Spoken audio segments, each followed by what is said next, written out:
Hello there, John Cuturillo here, the life coach of your listener. Thank you for joining me for another episode.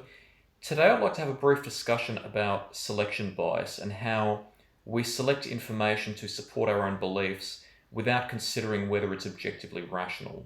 Now, as per usual, this is not advice. Please seek professional consultation if you need help, but I'm hoping to stimulate the discussion of ideas so that we can learn to be better critical thinkers and learn to approach the world in a more objective manner. Now, this topic is especially relevant in today's age in which more opinions and information and misinformation for that matter is being shared amongst us than possibly any other time in history. Now, people can, for better or for worse, take advantage of this. And today I'd like to focus on how proponents of particular ideas, systems of belief, philosophies, or ideologies tend to use this without giving attention to their own cognitive biases.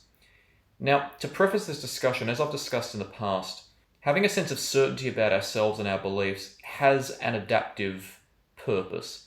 In evolution, if we are to survive, we need to make quick decisions about the world in order to influence how we behave. And in order to do that, we need to take some mental shortcuts in processing all the information that we receive from the world around us. So when people subscribe to or develop a particular system of belief, that helps create that sense of certainty to negate a lot of the cognitive energy that would be necessary to process more information on the spur of the moment. However, it can lead to some traps. Imagine a person of a particular belief system in the media.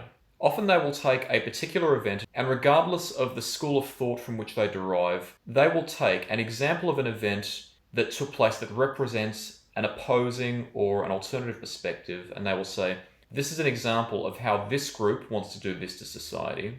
And there are several cognitive mistakes that they've made just in that utterance. Now, we could analyse many facets of this issue from multiple perspectives, although the episode would be quite lengthy as a result.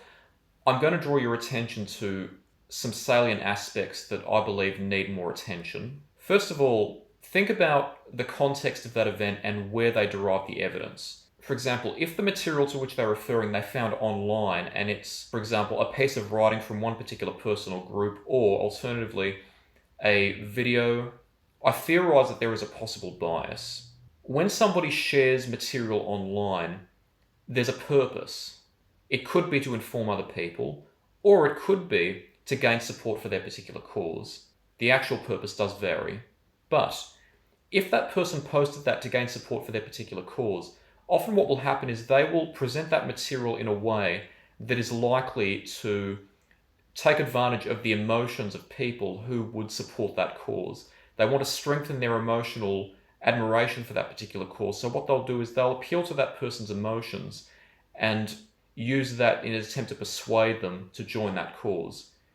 But because it's so emotionally charged, it's also more likely to agitate somebody who believes in an alternative perspective. Now, if the person who produced that material is of a particular belief system, somebody who practiced that belief system privately may have a completely different manifestation. They may not be as vocal about it. They may practice their beliefs in a completely different way.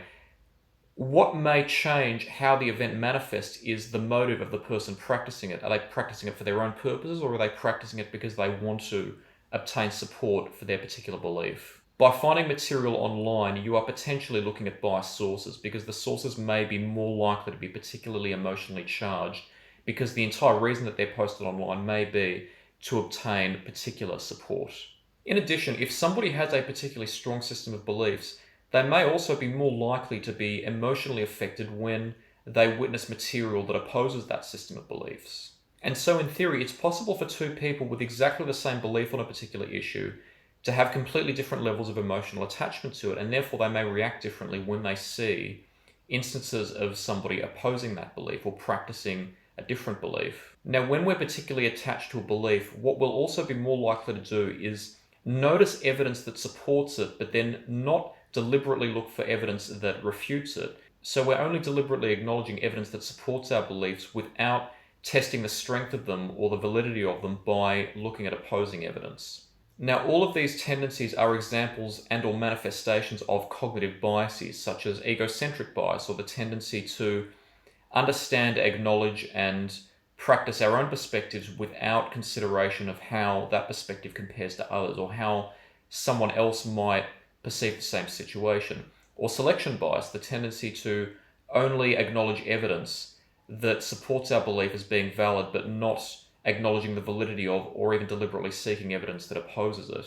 People who sell ideas tend to practice these cognitive biases, and often they'll use very similar catchphrases, such as, "You see this event here? This is an example of what this group wants for society." And they will sometimes be quite convinced that by looking at isolated examples of particular events or particular materials that they find, often via the internet, that there is some kind of mass manifestation of a particular belief with which they don't necessarily agree, without analysing the actual extent to which that belief or practice is manifesting in society as a whole objectively. And what a lot of people don't discuss is that every ideological system has those biases inherent in it. If you analyse almost any system of belief, you will find that there are similar inconsistencies or fallacies present. Now, my aim here is not to tell you what you should or shouldn't believe. Beliefs serve different purposes for different people. What I would encourage people to do is to think critically, analyse a range of information, and then introspect on why we hold particular beliefs. Do they help us? Do they help us gain an unfair advantage? Or do they fulfill a need that we could perhaps be fulfilling in some other ways? The choice is yours. So thank you for joining me for this episode. As per usual, do not take this episode as advice, and please do not take it as an assertion on what you should or shouldn't believe. What I'd like to encourage people to do is not to adopt particular belief systems, but to analyse as much information as they can and learn to be critical consumers of information, and hopefully stimulate discussion amongst us so that we can learn about the world collaboratively. If you have an opinion on this topic or another topic, whether you agree or disagree, I would love to hear from you and potentially have you as a guest on my program. Until next time, take care.